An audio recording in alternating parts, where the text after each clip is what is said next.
Hello student, welcome to your YouTube channel Aman education MP. तो आज हम प्रोटीन चैप्टर प्रोटीन की तीसरी क्लास देख रहे हैं।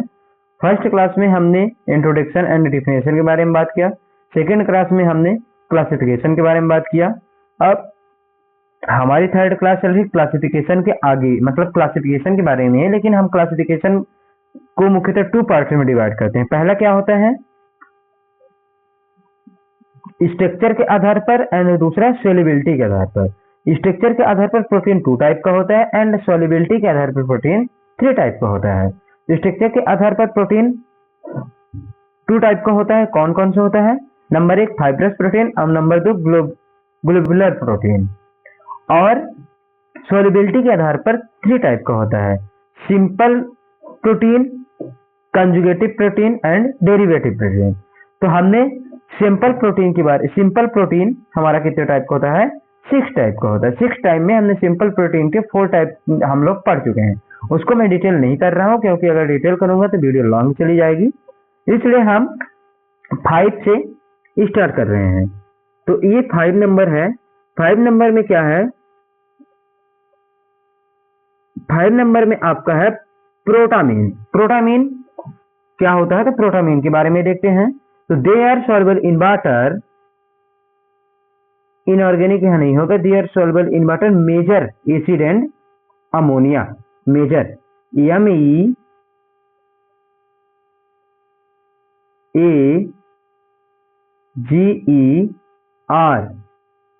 Major and acid and ammonia. It is also found in nucleoproteins. ठीक, ये हमारा 6 नंबर है। ये 6 क्या है? ये स्क्लेरोप्रोटीन। स्क्लेरोप्रोटीन के बारे में बात करेंगे तो क्या कह रहे हैं? They are insoluble in water and salt.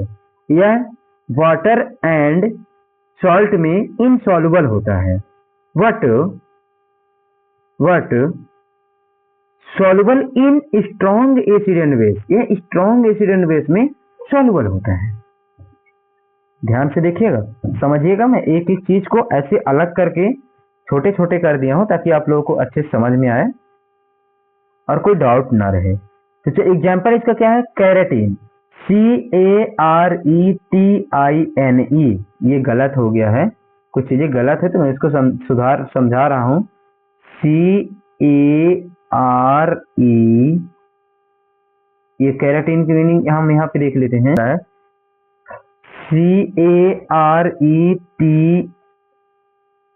CARETINE, keratin. ठीक है। Next conjugative protein. Conjugative protein हमने पहले क्या पढ़ा था? Simple protein. फर्स्ट क्लास में हम लोग पढ़ चुके हैं सिंपल प्रोटीन। दूसरा क्या है? Conjugative protein. कंजुगेटिव प्रोटीन को हम देखेंगे।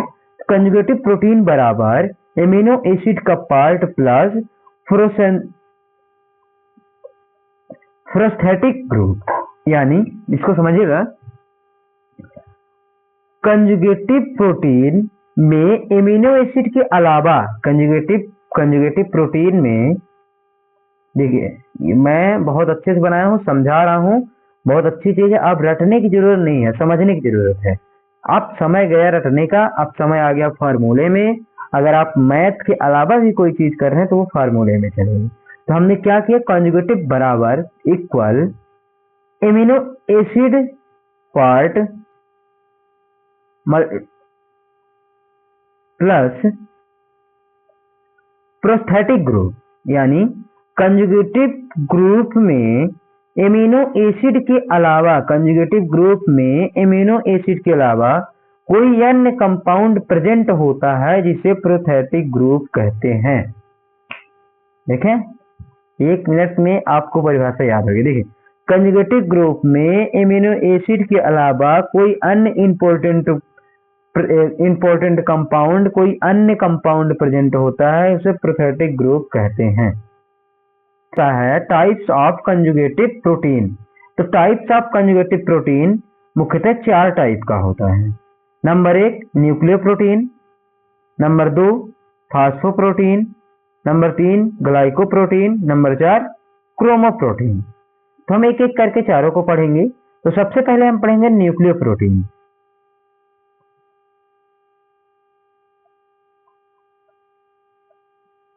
तो हम सबसे पहले न्यूक्लियोप्रोटीन के बारे में देख लेते हैं। न्यूक्लियोप्रोटीन क्या है? तो वाटर सॉल्युबल, यह वाटर में घुलनशील होता है। Dissolve in salt and bases यह वाटर में सॉल्युबल होता है और सॉल्ट एंड बेस में डिजॉल्व होता है, घुलनशील होता है। Present in the nucleus of the cell, यह सेल के न्यूक्लियस में पाया जाता है, प्रेजेंट होता है। ठीक है, ये हो गया इसका दूसरा। दूसरे में क्या आप देखेंगे? This prosthetic group is phosphoric acid. देखिए, prosthetic group is phosphoric acid, मतलब फास्फोरिक एसिड में प्रोस्थेटिक ग्रुप होता है। Present in milk, it is present in milk. ये कैसीन ऑफ कट कर देना है, प्रेजेंट इन मिल्क बस करना है। ये this it is present in milk, यानी इसमें मिल्क प्रेजेंट होता है। ठीक है, आगे आ गया ग्लाइकोप्रोटीन। ग्लाइकोप्रोटीन में क्या होता है? Glycoprotein prosthetic group is carbohydrate, इसमें प्रोस्थेटिक ग्रुप कार्बोहाइड्रेट में होता है। इसमें प्रोस्थेटिक ग्रुप कार्बोहाइड्रेट में होता है। फाउंड इज एल्बुमिन, इन जो हाँ एक चीज यहाँ पे समझिए, जो एग का सफेद वाला चीज होता है उसमें ग्लाइकोप्रोटीन पाया जाता है। ठीक है, चलिए नेक्स्ट। चौथा नंबर था हमारा क्रोमोप्रोटीन। इसमें हम क्रोमोप्रोटीन के बारे में जानेंगे।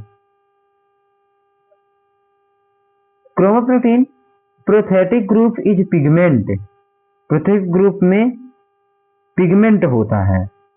Example haemoglobin. कौन कौन से पिगमेंट होते हैं? इसमें आयरन, कैल्शियम, मैग्नीशियम और कोबाल्ट में पाया जाता है। ये आयरन, कैल्शियम, मैग्नीशियम और कोबाल्ट में पाया जाता है। अब हमारा आ गया डिराइव्ड प्रोटीन। अब हम डिराइव्ड प्रोटीन के बारे में देखेंगे। तो formed by hydrolysis of protein by acid base and enzyme. ये प्रोटीन का एसिड बेस एंड एंजाइम के द्वारा हाइड्रोलिसिस करने पर प्राप्त होता है। यह प्रोटीन का एसिड बेस एंड एंजाइम के द्वारा हाइड्रोलिसिस करने पर प्राप्त होता है। यह मुख्यतः 2 टाइप का होता है। नीचे टाइप्स ऑफ डिराइव्ड प्रोटीन, यह मुख्यतः 2 टाइप का होता है। नंबर 1, फर्स्ट नंबर हमारा क्या है? नेटिव डिराइव्ड प्रोटीन और सेकेंडरी डिराइव्ड प्रोटीन। तो पहले हम नेटिव डिराइव्ड प्रोटीन के बारे में देखेंगे। नेटिव डिराइव्ड प्रोटीन में थोड़ा सा डिफरेंस के कारण बनते हैं। जो डिराइव्ड प्रोटीन होता है नेटिव डिराइव्ड प्रोटीन में थोड़ा सा डिफरेंस के कारण बनते हैं। ये लाइन लिख लीजिएगा। ये 3 टाइप के होते हैं। पहला क्या होता है? प्रोटीन। पहला हमारा हो जाता है प्रोटीन, दूसरा मेटा प्रोटीन और तीसरा कोगुलेटेड प्रोटीन। दूसरा हमारा कौन सा है? Secondary derived protein. तो यह प्रोटीन नेटिव डिराइव्ड प्रोटीन पर टेम्परेचर, एसिड एंड बेस की क्रिया से प्राप्त होता है। ये लाइन लिख लीजिएगा, मैं रिपीट कर दे रहा हूं। यह प्रोटीन नेटिव, जो हम पहला पढ़े हैं, नेटिव डिराइव्ड प्रोटीन पर टेम्परेचर, एसिड एंड बेस की क्रिया से प्राप्त होता है। ये 3 टाइप का होता है। नंबर 1 क्या होता है? Peptone, number 2 peptide, number 3 polypeptide. ये तीनों होते हैं। नेक्स्ट जब हम बात करेंगे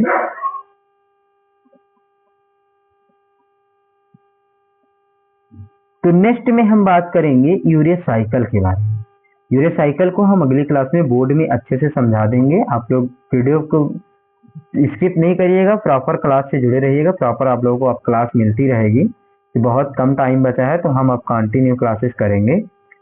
तो इसमें 5 स्टेप्स होते हैं। First steps and second steps जो होता है वो माइटोकॉन्ड्रिया होता है। रेस्ट ऑफ स्टेप्स क्रिस्टल्स होते हैं। जो अदर स्टेप होते हैं क्रिस्टल होते हैं। तो आपका अमन एजुकेशन एमपी में बहुत बहुत स्वागत था। आगे रहेगा, आप लोग ऐसे ही क्लास पर बने रहिएगा और जितना सरल हो सके मैं उतना सरल समझाने की पीपीटी बनाने की कोशिश करूंगा और उतना सरल आप लोगों को समझाऊंगा। तो धन्यवाद।